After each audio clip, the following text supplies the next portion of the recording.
ਤੇ ਡਰ ਨਹੀਂ ਲੱਗਾ ਕਿ ਅਜੇ ਅੱਜ ਅਸੀਂ ਇਹ ਫਿਲਮ ਰਿਲੀਜ਼ ਕਰ ਰਹੇ ਇੱਕ ਪੋਲੀਟੀਕਲ ਨਾ ਚੈलेंज ਵੀ ਬਣ ਜਾਂਦਾ है कि किस्से निकले आंदे कि ये क्यों कीती है कंट्रोवर्सी बन जाती है। वो लोग कह रहे हैं, लोगों का काम है कहना, कुछ तो लोग कहेंगे। चुकार अज हमा हिलते दरगुजस्त हलाल अस्त बुर्दन व शमशीर दस्त, इस बात पे बिलीव करते थे वो। गुरु गोविंद सिंह जी की बहुत पूजा करते थे, शिवाजी महाराज की कहानियां बहुत बोलते थे। गुरमुखी सीखी उन्होंने और हिस्ट्री ऑफ सिख लिखी उन्होंने इंग्लैंड में, अभी मिली नहीं वो किताब। उन्होंने पूरी इतनी मोटी किताब लिखी थी गुरमुखी सीख के।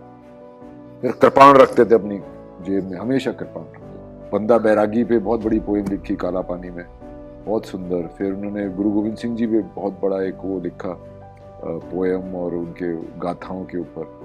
तो बहुत सिखों को मानते थे और वो ये मानते थे कि सिख ही हैं जो एक ढाल बन के इस हिंदुस्तान को बचा के रखे हैं, कि पूरा देश सिखों से सीखे और सशस्त्र हो जाए, अन्याय हो इतना उसके साथ बुरा किया जाए, पूरे सशस्त्र क्रांति को जैसे तो भुला ही गए, धुंधला कर दिया कि वो एग्जिस्ट ही नहीं था। हाँ, एग्जिस्ट ही नहीं था। हमको नॉन वायलेंस से कहानी वो आजादी मिली, वो भी 4-5 लोगों ने दिला दी। तो वो जो अन्याय था उसके गुस्से में मैंने फिर ये फिल्म बनाई। ਸਰਬਜੀਤ ਫਿਲਮ ਜਦ ਅਸੀਂ ਸਾਰਿਆਂ ਨੇ ਦੇਖੀ ਸੀ ਤਾਂ ਪੰਜਾਬੀਆਂ ਦਾ ਦਿਲ ਜਿੱਤ ਲਿਆ ਸੀ ਰਣਦੀਪ ਹੁੱਡਾ ਜੀ ਨੇ ਆਪਣੀ ਕਲਾਕਾਰੀ ਦੇ ਨਾਲ। ਤਾਂ ਸੋਚੋ ਕਿ ਬਤੌਰ ਕਲਾਕਾਰ ਤੇ ਬਤੌਰ ਨਿਰਦੇਸ਼ਕ ਜੇ ਕੁਝ ਲੈ ਕੇ ਆਣਗੇ ਤਾਂ ਕੀ ਹੀ ਜਾਦੂ ਬਿਖੇਰਨਗੇ ਸਿਨੇਮਾ ਤੇ। ਸਤਿ ਸ਼੍ਰੀ ਅਕਾਲ ਜੀ, ਤੁਸੀਂ ਦੇਖ ਰਹੇ ਹੋ ਪੀਟੀਸੀ ਪੰਜਾਬੀ। ਬਹੁਤ ਬਹੁਤ ਸਵਾਗਤ ਹੈ ਤੁਹਾਡਾ ਸਾਰਿਆਂ ਦਾ। ਐਂਡ ਜਿਸ ਇਨਸਾਨ ਦੇ ਬਾਰੇ, ਜਿਸ ਪਰਸਨ ਦੇ ਬਾਰੇ ਮੈਂ ਗੱਲ ਕਰ ਰਹੀ ਹਾਂ, he is with us, Randeep Hooda ji. ਬਹੁਤ ਬਹੁਤ ਸਵਾਗਤ ਹੈ ਐਂਡ ਮੈਨੀ ਕੰਗ੍ਰੈਚੁਲੇਸ਼ਨਸ, ਕਿਉਂਕਿ ਜਦ ਅਸੀਂ ਸਰਬਜੀਤ ਦੇਖੀ ਸੀ everybody related with you so much, ਕਿਉਂਕਿ ਪੰਜਾਬੀਆਂ ਦੀ ਇੱਕ ਲੱਗ ਰਿਹਾ ਸੀ ਕਿ ਆਪਣੀ ਕਹਾਣੀ ਤੁਸੀਂ ਦੱਸ ਰਹੇ ਹੋ। ਔਰ ਉਸ ਫਿਲਮ ਨੂੰ ਵੀ ਜਦ ਤੁਸੀਂ ਬਣਾਇਆ ਸੀ ਪੂਰੀ ਡੂੰਘਾਈ ਦੇ ਨਾਲ, ਡੈਪਥ ਦੇ ਵਿੱਚ ਤੁਸੀਂ ਜਾ ਕੇ ਹਰ ਚੀਜ਼ ਘੜੀ ਸੀ। ਤੇ ਇਸ ਵਾਰ ਨਿਰਦੇਸ਼ਕ ਦੇ ਵਾਂਗ ਤੁਸੀਂ ਐਂਟਰ ਹੋਏ ਹੋ, ਬਟ ਬਾਇਓਪਿਕ ਫਿਲਮ ਤੁਸੀਂ ਇੱਕ ਕਿਹਾ ਸੀ ਕਿ ਮੈਂ ਹੁਣ ਨਹੀਂ ਕਰਨੀ but still you took it and it was a big and a long project. Was it tiring, sir? I am tired, बहुत ही थक गया हूँ मैं, क्योंकि एक एक्टर के तौर पे जब आप जाते हो तो आप एक जमाई राजा होते हैं। अच्छा, आओ जी जमाई जी फोन पे खा रहे हैं, जमाई जी खा रहे हैं, जमाई जी अभी आ रहे हैं, जमाई जी सो रहे हैं। और जब डायरेक्टर प्रोड्यूसर में बना तो वो लड़की के बाप का हार हो गया। खाना भी खाएंगे, तेरे खाना भी चंगा नहीं है बोल के जाएंगे, फिर टेंटे चहोल, चम्मच गायब, सब छोटी-छोटी बातें, कुर्सी टूटी हुई। तो वो बहुत ही टायरिंग हो गया, क्योंकि मैं एक एक्टर के तौर पे, अभिनेता के तौर पे आपका इंडिविजुअल सपोर्ट होता है, आपकी अपने साथ चल रही होती है और आपका एक रेफरेंस पॉइंट होता है डायरेक्टर। पर एक डायरेक्टर के तौर पे तो सबसे बातें करनी पड़ती हैं। तो मैं तो इंडिविजुअल टेनिस प्लेयर से फुटबॉल टीम का कैप्टन बना दिया और बोला कि सब इंडिविजुअल टेनिस खिलाओ। तो बड़ा पर ठीक है, मैंने एक चुनौती ली सी। ये उखड़ी में सर दिया, मुसलों से क्या डरना है, देखी जाएगी। अरे सो स्वतंत्र वीर सावरकर फिल्म आ चुकी है सिनेमा घरां दे विच and people are loving it. जिहड़ा ने नहीं देखी है ਉਹਨਾਂ ਨੂੰ ਕਿਉਂ ਜਾਣਾ ਚਾਹੀਦਾ, ਇਹ ਮੈਂ ਤੁਹਾਡੇ ਤੋਂ ਹੀ ਆਖਣਾ ਚਾਹੂੰਗੀ ਕਿ ਤੁਸੀਂ ਕਿਉਂ ਇਸ ਫਿਲਮ ਨੂੰ ਸਿਲੈਕਟ ਕੀਤਾ ਸੀ sir as a director also. ਤੁਸੀਂ ਕਿਉਂ ਸੋਚਿਆ ਕਿ ਇਸ ਫਿਲਮ ਨੂੰ ਮੈਂ ਹੀ ਡਾਇਰੈਕਟ ਕਰਾਂਗਾ ਜੇ ਮੈਂ ਐਕਟ ਵੀ ਕਰਾਂਗਾ, because it is a very challenging role which you have played. हाँ, तो इसकी पहले तो मेरे को एज एन एक्टर कास्ट किया और बोला कि अगस्त में शूटिंग शुरू है। तो मैंने वजन घटाना शुरू कर दिया, क्योंकि मैं हरियाणा का थोड़ा हट्टा कट्टा और सावरकर जी थोड़े से लीन थे। तो मैंने जब वजन इतना घटा लिया, उन्होंने स्क्रिप्ट नहीं दी, तो मैं कहा यार मैं लिख देता हूँ। तो मैंने और उत्कर्ष नेतिनी ने स्क्रिप्ट लिख दी। अच्छा, वो भी आपने कहा मैं ही लिख दूंगा। और क्या, मैं मर रहा था ना भूखा, मैं कहा मैं करता, क्योंकि मैंने इतनी स्टडी कर ली थी। फिर जब वो ऊपर नीचे हुआ तो बोला डायरेक्ट भी तू ही कर ले भाई। तो मैं कहा ठीक है। फिर मैं कहा चलो, फिर वो पिक्चर बीच में शेल्व होगी। मैं कहा यार ये तो दूसरी साड़ा गड़ी ना हो जाए। हाँ, मैं वही तो मैं कहा यार अब तो कुछ नहीं। तो मैं अपने फादर के पास भी गया, मैं पापा ऐसा ऐसा, क्योंकि पैसा वैसा जो भी मेरे ज़्यादा है नहीं, जो भी वही देखते हैं। तो मैं बोला ऐसे ऐसे है और मैं बीच में फंस गया हूँ, अभी क्या करूँ, मैं इसको छोड़ दूँ क्या बीच में? मैं तो छोड़ नहीं सकता, मैं तो अभी तो ठान लिए। क्योंकि सारा गड़ी तो बाद भी ਤੁਹਾਨੂੰ ਫਟਕਾਰ ਪਈ ਸੀ पेरेंट्स ਵੱਲੋਂ। हाँ, फटकार पई सी और उन्होंने भी लगता है ना अपना बच्चा की कर रहे हैं, अपने कला ते लगे हुए हैं, लोग उधर हेल्प नहीं कर रहे हैं, अप्रिशिएट नहीं कर रहे हैं, ये नहीं कर रहे हैं, तो धोखाधड़ी हो रही है।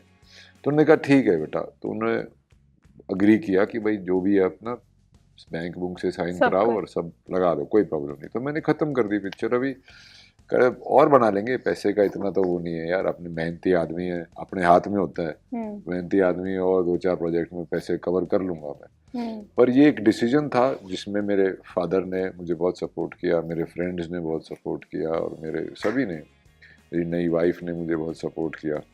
और तो कास्ट एंड क्रू ने, मैं तो ये बोलता हूँ कि लोग बोलते हैं आपने इतनी तकलीफ सही है कि, मगर इनसे पूछ के देखो इन्होंने जो मेरे को झेला है ਇਸੇ ਨਾ ਮੈਂ ਦੱਸਣਾ ਚਾਹੂੰਗੀ ਕਿ ਅਪਿੰਦਰਦੀਪ ਸਿੰਘ ਇਸ ਫਿਲਮ ਦੇ ਵਿੱਚ ਕਿਰਦਾਰ ਨਿਭਾ ਰਹੇ ਨੇ ਔਰ ਉਹਨਾਂ ਨੇ ਦੱਸਿਆ ਕਿ 2016 ਤੋਂ ਮੈਂ ਸਰ ਨੂੰ ਜਾਣਦਾ ਹਾਂ ਔਰ ਜਦ ਇਸ ਫਿਲਮ ਦੇ ਲਈ ਸਰ ਨੇ ਮੈਨੂੰ ਕਿਹਾ ਨਾ ਕਿ ਤੂੰ ਕੈਰੈਕਟਰ ਪਲੇ ਕਰੇਗਾ ਤੇ ਕਹਿੰਦੇ ਮੈਂ ਗੁਰੂ ਧਾਰ ਚੁੱਕਾ ਸੀ ਇਹਨਾਂ ਨੂੰ ਕਿ ਮੇਰੇ ਗੁਰੂ ਨੇ ਮੈਨੂੰ ਹਰ ਗੱਲ ਤੇ ਸਿੱਖ ਦਿੰਦੇ ਨੇ, ਬਟ ਪਹਿਲੇ ਦਿਨ ਉਹ ਮੈਂ ਓਵਰ ਕੌਨਫੀਡੈਂਸ ਚ ਨਹੀਂ ਕਰ ਪਾਇਆ ਤੇ ਪਹਿਲੇ ਦਿਨ ਜਦ ਸਰ ਦੀ ਡਾਂਟ ਪਈ ਨਾ ਤੇ ਕਹਿੰਦੇ ਬਸ क्लास लग गई थी उस दिन मेरी। देखो एक टीचर अगर मेरे को मानते हैं तो टीचर प्यार भी करता है, फिर फटकार भी लगती है, वो तो होती है। तो जब मैं अपिंदर से, मैं सारागढ़ी के टाइम में तो हम 21 थे लोग, हाँ, तो उनमें से एक अपिंदर भी था और हमेशा मुझे पसंद था। वो नॉटी बॉय है थोड़ा अच्छा ये नहीं दसिया सी गाना ने है नॉट तो फिर वो जब इसमें आया रोल में तो मेरे को लगा इसको, मेरे को एक अच्छा सिख कैरेक्टर दिखाना था। मतलब एक सावरकर जी की ना सिखों की तरफ बड़ी वो थी, मान्य थी, हाँ, सॉफ्ट कॉर्नर क्या मानते थे उनको, क्योंकि सावरकर जी इस उसके थे कि भैया अगर चुका रज हमा हिलते दर गुजरस्त हलाल अस्त बुर्दन बा शमशीर दस्त, इस बात में बिलीव करते थे वो इस बात में बिलीव नहीं करते कि तुम्हें थप्पड़ मारे दूसरा गाल भी आगे कर दो, बोला क्यों कर दो भाई, काट नहीं देंगे इनको। तो वो थोड़ा सा इस उसमें थे कि तो इसलिए वो गुरु गोविंद सिंह जी की बहुत पूजा करते थे, शिवाजी महाराज की कहानियाँ बहुत बोलते थे। उन्होंने गुरमुखी सीखी उन्होंने और हिस्ट्री ऑफ सिख लिखी उन्होंने इंग्लैंड में। वो बुक जब वो इंडिया हाउस में रेड पड़ी तो कन्फिस्केट होगी, मतलब ब्रिटिश ने ले ली, वो कभी मिली नहीं वो किताब। उन्होंने पूरी इतनी मोटी किताब लिखी थी गुरमुखी सीख की। फिर कृपाण रखते थे अपनी जेब में, हमेशा कृपाण रखते थे पूरी लाइफ, बचपन से मरने तक कृपाण रखते थे। जेल में तो ऑब्वियसली अलाउड नहीं है। हाँ, फिर उन्होंने बंदा बैरागी पे बहुत बड़ी पोएम लिखी काला पानी में, बहुत सुंदर। फिर उन्होंने गुरु गोविंद सिंह जी पे बहुत बड़ा एक वो लिखा पोएम और उनके गाथाओं के ऊपर। तो बहुत सिखों को मानते थे और वो ये मानते थे कि सिख ही हैं जो एक ढाल बन के इस हिंदुस्तान को बचा के रखे हैं। और वो जो, और जब उन्हें वो चाहते थे कि पूरा देश सिखों से सीखे और सशस्त्र हो जाए। आप अगर हिंसा की बात करते हो, वायलेंस की बात करते हो, आइसोलेशन वायलेंस बिल्कुल गलत है, मैं बिल्कुल उसकी सपोर्ट नहीं करता और ना सावरकर जी करते थे। पर ऐसा क्या कि तुम अपने सेल्फ डिफेंस में अन्याय के अगेंस्ट भी वायलेंस नहीं यूज कर सकते, वो तो धर्म है ना, धर्म है। तो वो सिखाते थे और वहां पे गांधी जी और उनका डिफरेंस कॉन्फ्लिक्ट था। दोनों एक ही चीज, दोनों की रास्ते अलग थे पर दोनों एक ही चीज चाहते थे, अखंड भारत, और दोनों एक दूसरे की इज्जत भी करते, अपनी अपनी सोच से। सर गांधी जब लास्ट उनकी बेल प्ली जो थी वो गांधी जी ने एडवाइस की थी, भाई तुम अच्छे लेखक हो, इतनी लंबी चौड़ी मत लिखो, अपना एक ये फैक्ट स्टेट करो, अपना प्रेसिडेंट स्टेट करो कि और किस किस के साथ क्या क्या करो। तो और वो चाहते थे कि वो इंडियन नेशनल कांग्रेस में आए ताकि वो बहुत इन्फ्लुएंसर आदमी थे और वो ऑर्गेनाइजेशनल स्किल्स उनकी अच्छी थी। कितनी सीक्रेट सोसाइटीज़ बनाई उन्होंने दुनिया में। फिर यहाँ इंडिया में जब छोटे बच्चे थे तो मित्र मेला बनाई, फिर अभिनव भारत बनाई जो कि फिर तिलक जी के वो शागिर्द बन गए थे। पहली होली जो स्वदेशी की जलाई थी वो सावरकर जी ने जलाई थी फर्गसन कॉलेज के पास। उनको कॉलेज से निकाल दिया था, 10 रुपए का फाइन भी दिया था, उन्होंने देने से मना कर दिया। फिर ऐसे इंग्लैंड गए, वहाँ फ्री इंडिया सोसाइटी बनाई जिन्होंने बंदूकें भेजी, जितने भी यहाँ पे बंदूकें यूज होती थी सावरकर जी ने भेजी थी, ब्राउनिंग पिस्टल्स थी। फिर लेनिन से मिलके वो भेजे अपना बॉम्ब मैनुअल्स वगैरह। तो उनका बड़ा एक वो था और वो चाहते थे कि सीक्रेट सोसाइटीज इतनी थी, जैसे गदर मूवमेंट थी, हरदयाल जी उनके शागिर्द थे अपना इंडिया हाउस में। तो ऐसी बहुत सारी सीक्रेट सोसाइटी थी। सशस्त्र क्रांति तो ऐसे कर दी, जब बाद में इतिहास लिखा गया हमारी स्वतंत्रता की लड़ाई का, तो ऐसे कर दिया कि अहिंसा ने सब कुछ किया, सशस्त्र क्रांति ने कुछ किया ही नहीं। तो मैं कहा फिर इतने लोगों को क्यों काला पानी भेजा, क्यों फांसियां दी, क्यों तोपों पे लगा लगा के उड़ाए, कुछ तो कर रहे थे ना, कुछ तो कर रहे थे। तो यही एक वो था। और देखो जब वो कहते हैं ना कि विक्टर राइट्स द हिस्ट्री, तो जब हंटर जो और जीत गया जब उसमें। शेर की शिकार की जब कहानी होती है तो हंटर लिखता है हम्म। मैंने इसको ऐसे मारा, मारा। ये वो, ऐसी हवा चल रही थी। हम्म। शेर लिखे तो हाथ कांप रहे थे, एक गोली उधर लगी, एक इधर लगी, फाइनली मर तो गया। मर तो गया। But that is the thing. Same. तो मेरा सिर्फ यही गुस्सा था कि देखो इतिहास मैं इज्जत करता हूँ, मैं गांधी जी की भी इज्जत करता हूँ, नॉन वायलेंस मूवमेंट की भी इज्जत करता हूँ एज अ पर्सन, पर ऐसा क्यों यार कि किसी के साथ इतना अन्याय हो, इतना उसके साथ बुरा किया जाए, पूरे सशस्त्र क्रांति को जैसे तो भुला ही गए, धुंधला कर दिया। कि वो कितने एग्जिस्ट लोग ही नहीं थे? था उस हाँ, टाइम एग्जिस्ट ही नहीं था। हमको नॉन वायलेंस से कहानी वो आजादी मिली, वो भी 4-5 लोगों ने दिला दी। तो वो जो अन्याय था उसके गुस्से में मैंने फिर ये फिल्म बनाई। Being a viewer also and being a citizen of India, हमें भी नहीं पता ना, नहीं पता। क्यों नहीं पता? वही तो कह रहे ना, ਅਸੀਂ ਇਹੀ ਸੋਚ ਰਹੇ ਸੀ ਅਹਿੰਸਾ ਦੇ ਨਾਲ ਇਹ ਮੂਵਮੈਂਟ ਚੱਲੀਆਂ ਸੀਗੀਆਂ, ਔਰ ਮੈਂ ਕਹੂੰਗੀ ਕਿ ਇਹ ਫਿਲਮ ਇੱਕ ਜ਼ਰੀਆ ਹੋ ਸਕਦਾ ਹੈ ਜਿਸ ਦੇ ਕਰਕੇ ਲੋਕਾਂ ਤੱਕ ਇਹ ਗੱਲ ਪਹੁੰਚੇ ਕਿ ਦੋ ਮੂਵਮੈਂਟ ਸੀਗੀਆਂ which went parallel, ਜਿਸ ਕਰਕੇ ਸਾਨੂੰ ਆਜ਼ਾਦੀ ਮਿਲੀ, ਔਰ ਉਹ ਗੱਲ ਲੋਕਾਂ ਤੱਕ ਤੁਸੀਂ ਪਹੁੰਚਾਉਣ ਦੀ ਜਿਹੜੀ चैलेंजिंग पार्ट लेता है। एक ना एक बहुत बड़ी चीज है जो कि हमें बताई ही नहीं जाती है, उसके कहीं आती ही नहीं है। वो 1946 में एक बॉम्बे डॉक में बगावत हुई थी, जहाँ 20,000 royal Indian navy, royal Indian air force, Bombay dock police, सबने 72 वॉरशिप थे बॉम्बे में, जो साउथ ईस्ट एशिया से सेकेंड वर्ल्ड वॉर के बाद वापस सारे ले लिए थे। अच्छा। तब जाके क्लेमेंट एटली है उस वक्त ब्रिटेन का प्रधानमंत्री था, वो उसने बोला था कि एक तो आज़ाद हिंद फौज से प्रेशर में थे, ऊपर से हमारा इतना जंग में नुकसान हो गया, ऊपर से जो वापस आ रहे हैं लोग वो हमारी गवर्नमेंट रिकग्नाइज नहीं कर रहे हैं, उसमें भर्ती हो रहे हैं। तो अब ये सशस्त्र लोग हैं, अब इनको बातों में नहीं अटका सकते, अब इनको आज़ादी देनी पड़ेगी। तो आज़ादी देनी पड़ेगी। उस 1946 mutiny was the last nail in the coffin. और सावरकर जी ने अंग्रेजी फौज में लोगों को भर्ती होने को कहा, आजाद हिंद फौज में लोगों को भर्ती होने को कहा। उनको लगा कि जितने लोग सशस्त्र लेंगे, ऑफिसर बनेंगे, ट्रेनिंग लेंगे, मैकेनिक बनेंगे, उतना ही देश को देश आगे जाएगा। और वो जब 1942 में जब क्विट इंडिया से पहले जब नेगोशिएशन चल रही थी, बस ब्रिटिश की हेल्प करें ना करें, अरे हमारी फौज तो इधर से भी लड़ रही थी, उधर से भी लड़ रही थी, कितने लाख लोग मर गए। फिर क्विट इंडिया से क्या किया उन्होंने, क्विट इंडिया से सब जेल में चले गए। कांग्रेस, इंडियन नेशनल कांग्रेस, आज की कांग्रेस और वो कांग्रेस सेम नहीं है। I agree. उस कांग्रेस के 72 हिस्से होने के बाद ये कांग्रेस। So पूरी हिस्ट्री और तुसी एक aspect you have searched it well as a writer or and as a researcher also for the film. I have not made a documentary or a boring भाषण देगा देशभक्ति पे, नहीं। I have made a thriller. Moves fast और ये और वो, and I have tried। बहुत डिफिकल्ट था। फैमिली भी है, फैमिली का उनका कितना त्याग था। उनके बड़े भाई बाबर राव सावरकर, वो भी काला पानी गए, उनके साथ बहुत अत्याचार हुआ। उनको तो इनसे भी कम पहचाने जाने वाले लोग हैं, उनको पहचान कम मिली। इनके छोटे भाई डॉक्टर नारायण राव सावरकर, जिनको बापू की असैसिनेशन के बाद गिरगांव चौपाटी पे मॉब लिंच कर दिया गया था। हजारों ब्राह्मणों को, चितपावन ब्राह्मणों को मारा, जिम्मेवार मन्या गया सीगा फॉर, क्योंकि गोडसे चितपावन ब्राह्मण थे, सावरकर जी चितपावन ब्राह्मण थे। और सावरकर जी ने तो, गांधी जी ने तो गाना बनाया था पतित पावन, सावरकर जी ने मंदिर बनाए थे जात पात खत्म करने के लिए। वो तो ये चाहते थे कि अंतर जातीय विवाह शुरू करो, 4 पुश्तों में लोग भूल जाएंगे कौन सी जात के हैं, और एक होके हिंदू रह जाएंगे।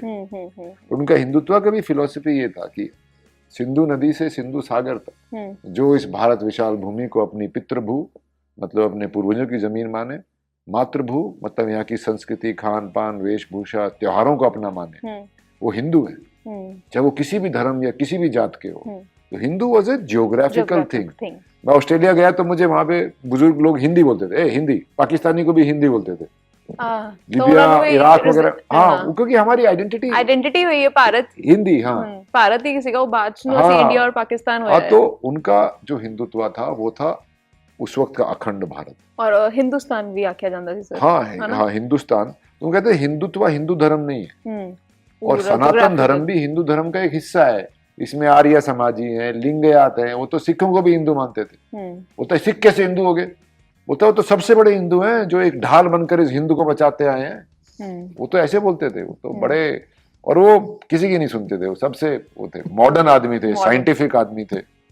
ਮਤਲਬ ਅੱਜ ਦੇ ਸਮੇਂ ਨੂੰ ਵੀ ਸਾਇੰਸ ਦੇ ਨਾਲ ਰਿਲੇਟ ਕਰਦੇ ਹੋਏ ਪੁਰਾਣੇ ਸਮੇਂ ਨੂੰ ਵੀ ਔਰ ਅੱਜ ਦੇ ਸਮੇਂ ਨੂੰ ਰਿਲੇਟ ਕਰਦੇ ਹੋਏ ਸਾਇੰਸ ਨਾਲ ਉਹ ਅੱਗੇ ਸਾਰਾ तक सोच पहुंचाते ਸੀਗੇ अपनी। हाँ, वो तो बोल रहे थे वो फिल्मों को बहुत पसंद करे, जब फिल्में देखी उन्होंने अच्छा। तो बोलते यार ये मेरे पास होता ना पहले, मैं तो आग लगा देता फिल्मों के थ्रू। और गांधी जी बोलते थे फिल्म देखना पाप है, ये नहीं करना चाहिए। तो दोनों की सोच ऐसी थी, ये ज्यादा मॉडर्न थे। सो मैं ही मैंने तना गलबात करते ये नहीं लग रहा कि I am talking to Randeep Hooda ji. I am really feeling कि I am talking to Savarkar ji because ਨਹੀਂ ਸਰ ਸਾਵਰਕਰ ਜੀ ਬਹੁਤ ਬੜੇ ਹੈ, ਮੈਂ ਬਹੁਤ ਛੋਟਾ ਹੂੰ। ਸੋਚ ਦੀ ਜਿਹੜੀ ਤੁਸੀਂ ਉਹਨਾਂ ਤੇ ਗੱਲ ਸਾਰੀ ਉਹਨਾਂ ਦੀ ਪੜ੍ਹੀ ਹੈ, ਰਿਸਰਚ ਕੀਤੀ ਹੈ ਔਰ ਉਸ ਨੂੰ ਪੋਰਟਰੇ ਕੀਤਾ, ਉਹ ਅੱਜ ਤੁਹਾਡੇ ਵਿਚਾਰਾਂ ਦੇ ਵਿੱਚ, ਤੁਹਾਡੀ ਜ਼ੁਬਾਨ ਦੇ ਵਿੱਚ ਸਾਰਾ ਸਾਫ਼ ਝਲਕ ਰਿਹਾ ਆ। ਸੋ ਵਾਟ ਵਾਸ ਦ ਕਰੈਕਟਰ ਜਦ ਤੁਸੀਂ डायरेक्ट भी कर रहे थे, एक्ट भी कर रहे थे और मेंटल प्रेशर भी ਸੀਗਾ, फिजिकल प्रेशर भी ਸੀਗਾ बिकॉज़ यू वर स्टार्विंग। ਉਹ ਕਿਵੇਂ ਬੈਲੈਂਸ ਆਊਟ ਹੁੰਦਾ ਸੀ ਸੈੱਟ ਤੇ, ਕਿਉਂਕਿ ਗੁੱਸਾ ਵੀ ਆਉਂਦਾ ਸੀ ਹਰ ਸੀਨ, ਜਿਵੇਂ ਸਾਰੀ ਟੀਮ ਦੱਸ ਰਹੀ ਸੀ ਕਿ ਤੁਹਾਡੇ ਮਾਈਂਡ ਦੇ ਵਿੱਚ ਵਿਜ਼ੂਅਲਾਈਜ਼ ਹੁੰਦਾ ਸੀ ਕਿ ਅੱਜ ਇਹ ਸੀਨ ਇਸ ਤਰੀਕੇ ਦੇ ਨਾਲ, ਇਸ ਇਮੋਸ਼ਨ ਦੇ ਨਾਲ ਹੀ ਸ਼ੂਟ ਹੋਣਾ ਹੈ। तो सारी चीज़ों ਨੂੰ ਮੈਂਟਲੀ और ਫਿਜ਼ੀਕਲੀ ਬੈਲੈਂਸ ਕਰਨ ਦੇ ਲਈ ਪਾਵਰ ਚਾਹੀਦੀ ਸੀਗੀ। And how did you manage the both things? One step at a time. अच्छा आज ये करना है, ये अच्छा उधर कल की प्रॉब्लम है बाद में देखेंगे, अभी ये चल रहा है। हाँ। और मेरे को बहुत सपोर्ट मिली, मेरे डीओपी थे अरविंद कृष्णा जिसने कैट शूट किया था, नीलेश वाघ प्रोडक्शन डिजाइनर, सचिन लवलेकर, रेणुका पिल्ले जिसने सब कैरेक्टर्स को ये लुक दिया है, मेरे को भी ये जो लुक दिया है। तो बहुत बड़ा टीम वर्क था, ऐसी बात नहीं, अकेला नहीं था मैं। पर मेरे सबके ऊपर एज अ जैसे पेरेंट्स को होता है ना, पेरेंट होता है तो बच्चे उस तरह से they would feeling protected feel कर रहे थे। तो मैं इन तक तकलीफ नहीं पहुंचे। मैं अपना इनको जैसे बत्तख की तरह था, मैं नीचे नीचे पैर चल रहे ऊपर स्मूथली। पर फिर भी मैं काफी चिड़चिड़ा और वो हो गया था।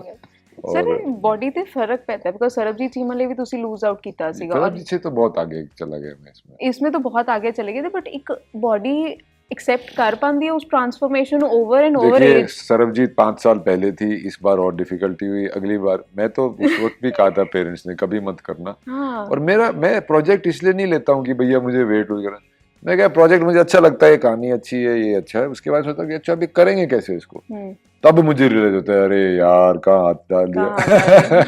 ਕਿਉਂਕਿ ਤੁਸੀਂ ਕਿਹਾ ਸੀਗਾ ਕਿ ਫਿਲਮ ਦਾ ਜਿਹੜਾ ਪੀਰੀਅਡ ਹੈ ਬਹੁਤ ਸ਼ਾਰਟ ਸੀਗਾ ਬਟ ਇਟ ਗਾਟ ਸਟ੍ਰੈਚਡ। ਕਿੰਨੇ ਸਮੇਂ ਦੇ ਵਿੱਚ ਸਾਰੇ ਫਿਲਮ ਸ਼ੂਟ ਹੋਈ ਹੈ? 2 साल। 2 साल स्ट्रेच काफी लंबा हो गया। और मैं 1.5 साल अंडरवेट रहा ना, उससे मेरे को ज्यादा वो आ गई। और मैं पूरी कोशिश करता रहा कि नहीं खत्म हो जाएगा, पर टाइम लगा जो लगा।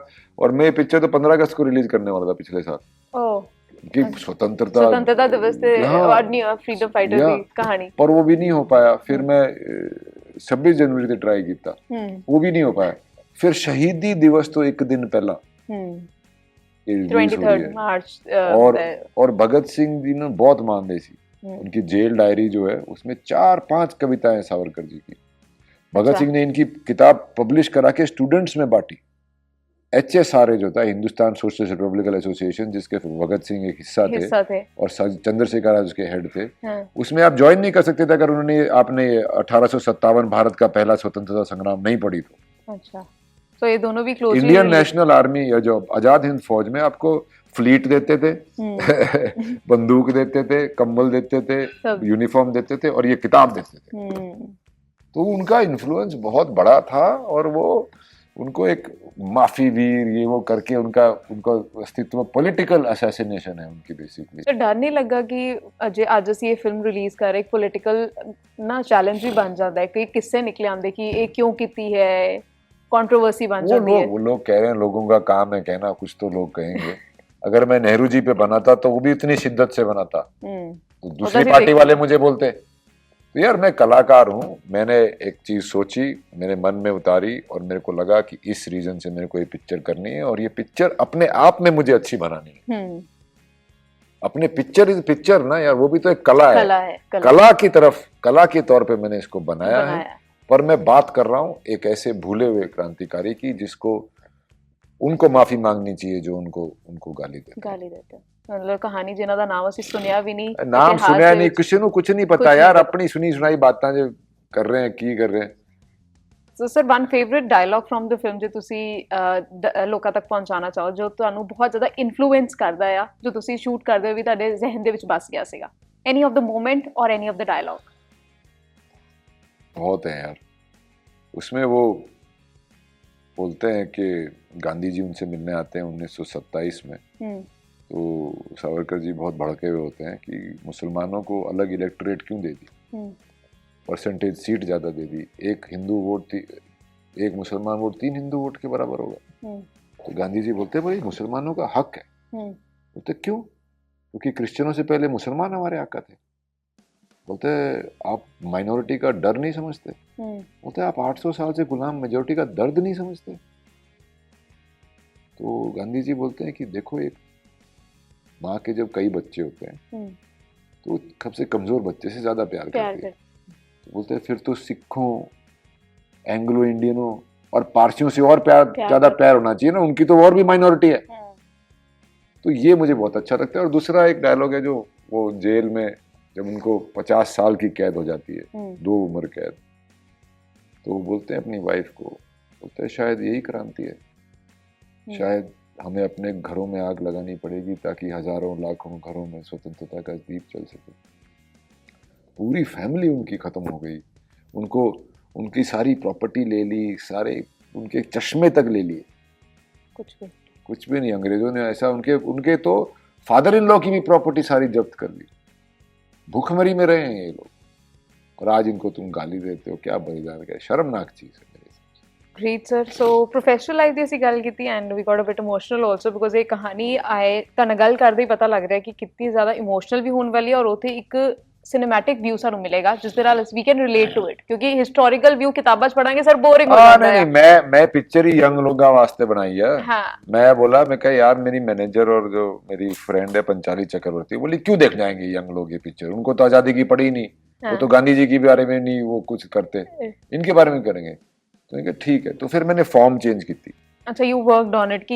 worked it with new cameras, larger than life music, fast cutting, ये तो मैंने काफी, ताकि यंग लोगों तक पहुंचे, रिलेट कर पाए। हाँ, क्योंकि वही तो फ्यूचर है, वही तो उनकी तो सोच में डालना है कि भाई क्वेश्चन करो, सवाल उठाओ कि क्यों ये नहीं, अपने इतिहास पे सवाल उठाओ। यही नहीं, एक मूवमेंट बनाना चाहता हूँ ना ही तुम सावरकर जी के बारे में, जस्ट 1% है तो हजारों और लोग हैं। ये मत समझो कि जो तुम्हें पढ़ा है वो इसी, और पढ़ो और बात करो। और मैं चाहता हूँ इसके बारे में बातचीत हो। आपको गाली भी देनी है तो गाली दो, पर बात तो करो। सुनो तो सही है, नाम आगे तक पहुंचा। जी जी। सो प्रोफेशनल लाइफ ਦੀ ਗੱਲ ਕੀਤੀ, ਇੱਕ ਪਰਸਨਲ ਕੁਐਸਚਨ ਮੇਰਾ ਵੀ ਸੀਗਾ ਕਿ you have been working on this film, ਔਰ ਅਸੀਂ ਹਾਲ ਹੀ ਦੇ ਵਿੱਚ ਦੇਖਿਆ you got married and many congratulations on that. So I wanted to ask ਕਿ ਹਰਿਆਣਵੀ ਮਨੀਪੁਰ ਦੇ ਨਾਲ ਇਕੱਠੇ ਹੋਏ, but how did you convince your family ਔਰ ਯੋਰ ਜੱਟ, ਕਿਉਂਕਿ ਇਹ ਨਾ ਮੇਰੇ ਜਦ ਟੀਮ ਨੂੰ ਪਤਾ ਲੱਗਾ ਕਿ I am going to meet you, Haryanvi Jat ਨੇ ਐਕਚੁਅਲੀ ਮਨਾਇਆ ਕਿਦਾਂ ਮਨੀਪੁਰ ਦੀ ਕੁੜੀ ਨੂੰ, ਹਾਊ ਵਾਸ ਇਟ ਆਲ? ਸੋ ਉਹਦੇ ਪਾਪਾ ਨੂੰ ਕਿਵੇਂ ਮਨਾਇਆ ਤੁਸੀਂ ਕਿ ਹਾਂ ਵੀ ਅਸੀਂ ਇਹਨਾਂ ਨਾਲ ਵੀ going to go with the alliance? Simple था जी, मैं बोला कि मेरी गवर्नमेंट की नौकरी तो है नहीं, तो हरियाणा में तो बहू मिलनी नहीं।